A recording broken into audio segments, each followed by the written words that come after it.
အားလုံးပဲမင်္ဂလာပါကျွန်တော်နာမည်ကတော့တက်တက်ဖြစ်ပါတယ်ကျွန်တော်တို့မသက်ဆွမ်းမှုဆိုတာရှက်စရာအားငယ်စရာမဟုတ်ပါဘူးကျွန်တော်တို့မွေးရပါကြောင့်ပဲဖြစ်စေမျိုးရိုးဗီဇကြောင့်ပဲဖြစ်စေကျွန်တော်တို့အက်ဆီဒတစ်ခုခုကြောင့်ပဲဖြစ်စေမသက်ဆွမ်းမှုဟာလူတိုင်းကြုံတွေ့နိုင်ရပါတယ်သူမနာမည်ကမအီမွန်ကျော်ပါတရှင်းသိဆိုရတာနဲ့ပျော်ပျော်ရွှင်ရွှင်နေရတာကိုနှစ်သက်သူပါသူမကိုယ်တိုင်လှလှပပနဲ့တသက်ကြွကြွနေတတ်တယ်လို့တခြားမိန်းကလေးများကိုလည်းစိတ်သက်သာမှုတွေရှိစေချင်ပါတယ်အမျိုးသမီးတိုင်းမှာအလှကိုယ်စီအတချက်ကိုယ်စီရှိကြပါတယ်အခက်ခဲတွေကြုံလာတိုင်းစိတ်သက်ကြအားငယ်မနေသင့်ပါဘူးသူမကတော့သူမအနီးနားကသူတွေအားလုံးကိုပျော်ရွှင်စေခြင်းသူပါသူမရဲ့နေ့ရက်တိုင်းကိုတော့သူမကိုသူမပို့ရှိပေးပြီးသူမဝါသနာပါတာလေးတွေစီးပွားရေးတွေလောက်က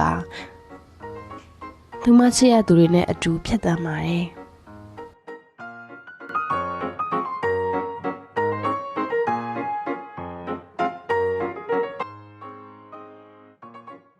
မြန်မာနိုင်ငံမှာမလ28ရက်နေ့ကဖြစ်သွားခဲ့တဲ့တဘာဝငလျင်ပြီးအန်ဒီရဲ့ကြောင့်အသက်ဆုံးရှုံးမှုများစွာရှိခဲ့သလိုအိုမဲအိမ်မက်ဖြစ်သွားတဲ့သူများလည်းများစွာရှိခဲ့ပါတယ်။ရုတ်တရက်ဒီတဘာဝပြီးအန်ဒီရဲ့ကြောင့်မတန်ဆွမ်းသူဖြစ်သွားသူများလည်းများစွာရှိခဲ့ပါသည်။ဒီလိုရုတ်တရက်ဆန်တဲ့အရှိနေကြောင့်စိတ်ထိခိုက်နေကြမှာနားလည်ပေမဲ့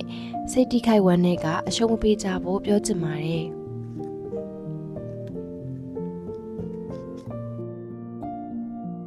မတန်ဆွမ်းမှုဆိုတာချက်စရာအားငယ်စရာမဟုတ်ပါဘူးမိမိကိုယ်ကိုချစ်မြတ်လို့ရမယ်လေးစားရမယ်ယုံကြည်မှုရှိရမယ်အားလုံးတူတူပူးပေါင်းဆောင်ရွက်ရပါမယ်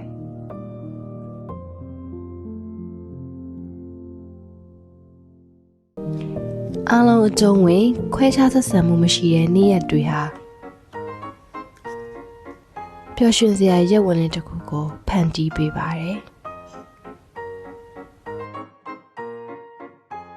ကျမတို့အားလုံးတရားကိုတရားဖေးမကူညီရင်းနဲ့အားလုံးအကျုံးဝင်တဲ့ပတ်ဝန်းကျင်တစ်ခုဖြစ်လာဖို့ဖန်တီးကြပါစို့